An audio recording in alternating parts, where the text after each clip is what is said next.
صل على رسوله الكريم وعلى آله وأصحابه أجمعين। সম্মানিত ইমাম সাহেব, মসজিদ কমিটির সদস্যবৃন্দ, মুসল্লিয়ান কিরাম, আসসালামু আলাইকুম ওয়া রাহমাতুল্লাহ। ওয়া আলাইকুম আসসালাম ওয়া রাহমাতুল্লাহি ওয়া বারাকাতুহু। এই বছরগাছা আমার মামুর বাড়ি, হুমায়ুন মামা, রফিক মামা, শফিক মামা, হুমায়ুন রফিক মামা আছে, আর তার দুই ভাই তো নাই না, মামা আছে। ওনার বোন হইলে আমার চাষি, মামুর বাড়ির আবদার আছে নি, মামুর বাড়ি আসছে আমি। তো সম্মানিত মুসলিম কেরাম, আল্লাহ তাআলা আমাদেরকে দুনিয়ায় প্রেরণ করে বলেছেন, ওমা খালাকতুল জিন্না ওয়াল ইনসা ইল্লা লিয়াবুদুন, আমি মানুষ এবং জিন জাতিকে সৃষ্টি করেছি শুধুমাত্র আমার ইবাদত করার জন্য, অন্য কোনো উদ্দেশ্য নেই। দুনিয়ায় আমাদের কি উদ্দেশ্যে আল্লাহ তাআলা দুনিয়ায় প্রেরণ করছেন? শুধুমাত্র আল্লাহর ইবাদত, অন্য কোনো উদ্দেশ্য নেই। কিন্তু দুনিয়ায় এসে আমরা সব ভুলে গেছি কিনা? ভুলে গেছি। এই গুণাটা আমাদের ঠিক না বেঠিক? আমরা সঠিক পথে আছি না ভুল পথে আছি? ভুল পথে।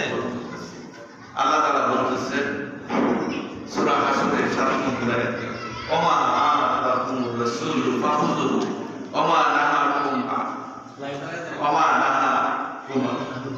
আনহু, রাসূল তোমাদেরকে যা দিয়েছেন সেটাকে তোমরা ধারণ করো, রাসূল যেটাকে ত্যাগ করতে বলছেন সেটাকে তোমরা বর্জন করে থেকে।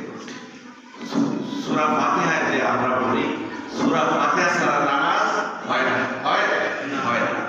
কি বলি? ইয়াকা নাবুদু ওয়া ইয়াকা নাস্তাইন, আমরা শুধু আপনারই ইবাদত করি এবং আপনারই কাছে সাহায্য চাই।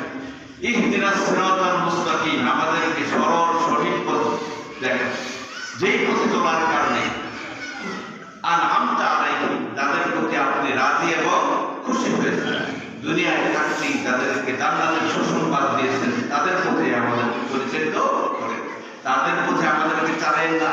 যাদের প্রতি আপনি অভিসম্পদ বর্ষণ করেছেন, গজব নাযিল করেছেন, ফেরাউন, নমরুদ, হামান, কামান, এদেরকে কি আল্লাহ তাআলা গজব দিয়ে দুনিয়া থেকে বিদায় করেছেন?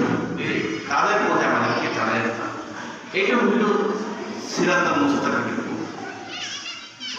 এই যে দোয়া সূরা ফাতিহা, আমরা যেন এই সূরা ফাতিহার কথা মতে নিজেদের জীবন পরিচালনা করতে পারি। এখন কথা হইল, অনেকে অনেক পথ দেখায়।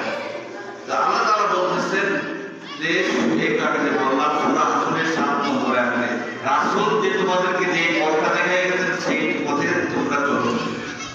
রাসূল যেটাকে গ্রহণ করছে সেটা গ্রহণ করো, রাসূল যেটাকে ত্যাগ করতে বলছে সেটা করতে। এটা হলো হাদা সিরাতাল মুস্তাকিম, এই সরল সঠিক পথ। রাসূল সাল্লাল্লাহু আলাইহি ওয়াসাল্লাম যে সমাজে জন্ম নিয়েছিলেন সেই সমাজটা কেমন সমাজ ছিল? আইবে জাহালের সমাজ ছিল। নিজের কন্যা সন্তানকে জীবন্ত কবর দিত, এমন কোনো গর্বিত কাজ নাই যে তারা করে নাই।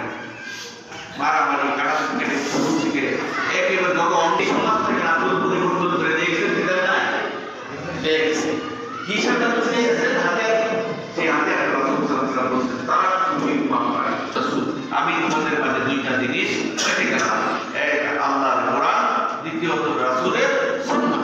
এই দুইটা জিনিস যতদিন পর্যন্ত তোমরা আঁকড়ে ধরে রাখতে পারবা ততদিন পর্যন্ত তোমরা পথ হারা হবে না, বিভ্রান্ত হবে না। সম্মানিত ভাই, আসুন আমরা আল্লাহর নির্দিষ্ট পথে, রাসূলের দেখানো পথ মতে নিজের জীবন পরিচালিত করতে যথেষ্ট হই। এই পথে মুক্তি, এই পথে কল্যাণ, এই পথে